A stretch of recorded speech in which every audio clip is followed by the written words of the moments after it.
It is said that an Italian ruler invited a famous plastic artist and ordered him to draw two different and contradictory pictures at the door of the largest spiritual center in the country. He ordered him to draw a picture of an angel and draw a picture of the devil opposite it, to observe the difference between virtue and vice. The artist searched for a source to draw inspiration for his pictures. He found an innocent and beautiful child with a serenity shining from his round, white face and his eyes drowning in a sea of happiness.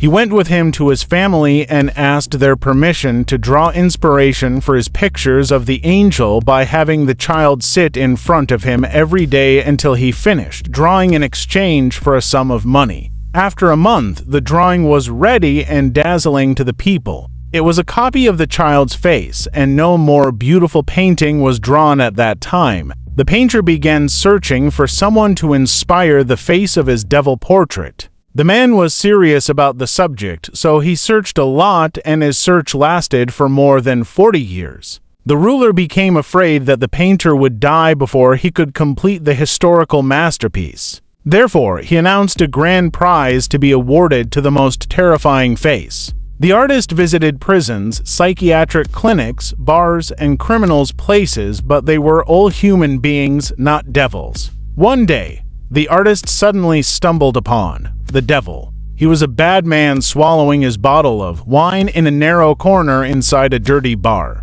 The painter approached him and talked to him about the subject and promised to give him a huge sum of money. The man agreed. He was ugly to look at, had a bad smell, was bald, and had hairs growing in the middle of his head like the heads of devils. He was soulless and did not care about anything, and spoke in a loud voice, and his mouth was devoid of teeth. The ruler was delighted because finding him would allow him to complete his precious masterpiece. The painter sat in front of the man and began to draw his features, adding to them the features of the devil. One day, the artist turned to the devil sitting in front of him and saw tears running down his cheeks. He was surprised by the matter and asked him if he wanted to smoke or drink alcohol. He answered him in a voice close to choked crying.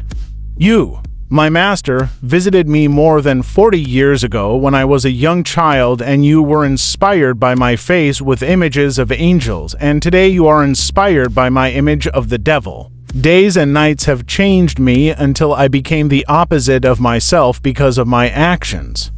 And tears burst from his eyes, and he threw himself on the artist's shoulder, and they sat together crying in front of his angelic picture. God creates us all like angels, but we are the ones who change and distort ourselves because of our sins. Therefore God said, "Indeed, we have guided him to the two ways."